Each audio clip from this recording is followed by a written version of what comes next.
Hello বন্ধুরা, Isabella রান্নাঘরে আপনাদের সকলকে স্বাগত। বড়দিন মানেই রকমারি কেকের সম্ভার আর প্রচুর আনন্দ। তাই আজকে আমি ডিমবিহীন রিচ ফ্রুট প্লাম কেকের রেসিপি নিয়ে হাজির হয়েছি। আর শীতকালে এই উৎসবের মরশুমে যাতে আপনারা খুব সহজেই বাড়িতে এমন সুস্বাদু এবং লোভনীয় প্লাম কেক বানাতে পারেন, তার জন্য রেসিপিটি শেষ অবধি দেখার অনুরোধ রইল।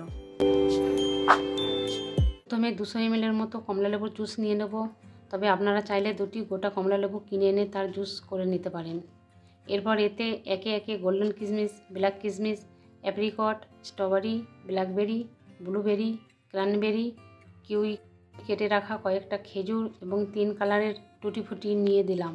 এখানে আপনারা চাইলে সমস্ত বেরিগুলি বাদ দিয়ে শুধুমাত্র রেগুলার কিশমিশ, খেজুর এবং টুটি ফুটি ব্যবহার করতে পারেন। মিশ্রণটিতে সারা রাত ঢাকা দিয়ে রেখে দেব। তবে হাতে যদি সময় একেবারে কম থাকে সেক্ষেত্রে ন্যূনতম 1 ঘন্টা রেখে দিতে পারেন। পরের দিন কেক বানানোর জন্য প্রথমে একটি প্যানে 180 গ্রাম চিনি নিয়ে এটিকে ক্যারামেল করে নেব। এরকম অবস্থায় চিনিটা গলে যাওয়ার পর আরও কয়েক সেকেন্ড ফুটিয়ে নেব ক্যারামেলের রঙটা আরও সুন্দরভাবে আসার জন্য। এরকম পর্যায়ে ক্যারামেলের কিছুটা জল দিয়ে ভালো করে মিশিয়ে নেব যাতে ক্যারামেলটি পাতলা হয়ে যায়। তবে ক্যারামেলে জল দেওয়ার সময় সাবধানে দিতে হবে, কারণ গরম ক্যারামেল ছিটকে যাওয়ার সম্ভাবনা থাকে। এবারে একটি গোটা কমলালেবু নিয়ে এবং এর খোসা কিছুটা গ্রেট করে নেব। এরপর একটি পাত্রে 100 ml সাদা তেল নিয়ে তাতে 100 গ্রাম গুঁড়ো করে রাখা চিনি দিয়ে নিলাম। এবার চিনিটা ভালো করে মাখিয়ে নেওয়ার পর এতে আগে থেকে তৈরি করে রাখা ক্যারামেল দিয়ে দেবো। এইভাবে মিশ্রণটি ভালো করে মাখিয়ে নিতে হবে। এবার একটি চালনিতে 300 গ্রাম ময়দা নিয়ে চেলে নেব যাতে ময়দাটি কোনো ঢেলা না থাকে। এরপর মিশ্রণটিতে 1 চামচ দারুচিনি গুঁড়ো, 1 চামচ লবঙ্গ গুঁড়ো, 1 চামচ জায়ফল গুঁড়ো, 1.5 চামচ বেকিং পাউডার, 1 চামচ খাবার সোডা এবং গ্রেট করে রাখা কমলালেবুর খোসা কিছুটা দিয়ে দেব। এখন আগের দিন প্রস্তুত করে রাখা কমলালেবুর রস ও বেরির মিশ্রণটি আজকের মিশ্রণে ঢেলে নেব। এবার এতে কয়েকটা কাজু বাদাম এবং আমন্ড দিয়ে নিলাম। এরপর এর মধ্যে 1 চামচ ভ্যানিলা এসেন্স এবং 1.5 চামচ অ্যাপেল সিডার ভিনিগার দিয়ে নিলাম। এখানে আপনারা চাইলে ভ্যানিলা এসেন্স ব্যবহার নাও করতে পারেন, আর অ্যাপেল সিডার ভিনিগারের পরিবর্তে নর্মাল ভিনিগারও ব্যবহার করতে পারেন। সমস্ত উপকরণগুলো দেওয়া হয়ে গেলে এবার মিশ্রণটিকে ভালো করে মাখিয়ে নিতে হবে। এরপর এতে 150 ml মতো দুধ দিয়ে পুনরায় ভালো করে মাখিয়ে নিতে হবে। ব্যাটারটি মাখানোর সময় আপনারা যে কোনো একটি নির্দিষ্ট দিক থেকেই মাখাবেন, এলোমেলোভাবে মাখাবেন না, কারণ এতে ব্যাটারের ঘনত্বের তারতম্য হয়ে যাওয়ার সম্ভাবনা থাকে।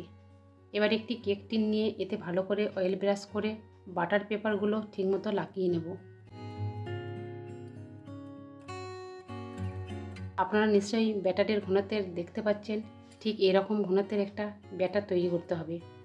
এবার ব্যাটারটি আস্তে আস্তে কেক টিনের মধ্যে ঢেলে নিয়ে একটু আলতোভাবে কয়েকবার ঠুকে নেব যাতে ব্যাটারটি সমানভাবে ছড়িয়ে পড়ে এবং কোনো এয়ার বাবল না থাকে। আমি এখানে মাইক্রো ওভেন ব্যবহার না করে একটি কড়াইয়ে নিয়ে তাতে লো স্ট্যান্ডটি রেখে 10 মিনিট প্রিহিট করে নিলাম। এবার কেক টিনটি লো স্ট্যান্ডে রেখে কড়াইটি ঢাকনা দিয়ে চাপা দিয়ে দেব এবং গ্যাস ওভেনটি মিডিয়াম ফ্লেমে রেখে দেব। এবার প্রায় 20 মিনিট পর কড়াইয়ের ঢাকনাটি খুলে ব্যাটারের উপর থেকে কয়েকটা কাজু, আমন্ড এবং চেরি দিয়ে সাজিয়ে দেব। এখন একটু গলানো বাটার উপর থেকে ভালো করে ব্রাশ করে নিলাম। পুনরায় কড়াইটি ঢাকা দিয়ে ওভেনটি লো ফ্লেমে রেখে দেব। এবার ব্যাটারটি ওভেনে দেওয়ার প্রায় 1 ঘন্টা পর ফের কড়াইয়ের ঢাকনাটি একবার খুলে একটি কাঠির সাহায্যে চেক করে নেব কেকটি তৈরি হয়েছে কি না। যদি কাঠির গায়ে কেকের ব্যাটার না লেগে থাকে তাহলে বুঝতে হবে কেক প্রস্তুত হয়ে গেছে।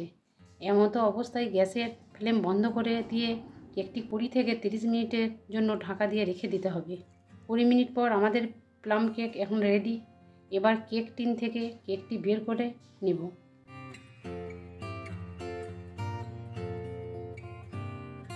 আপনারা নিশ্চয়ই দেখতে পাচ্ছেন আমাদের কেকটি কত সুন্দর এবং লোভনীয় হয়েছে।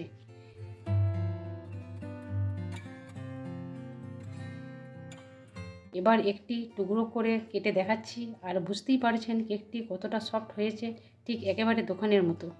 আশা করি আজকের বড়দিন special eggless fruit plum cake আপনাদের ভালো লেগেছে। যদি ভালো লেগে থাকে তাহলে লাইক করবেন এবং চ্যানেলটিকে অবশ্যই সাবস্ক্রাইব করবেন। আর কেকটি বাড়িতে বানিয়ে কমেন্ট করে অবশ্যই জানাবেন।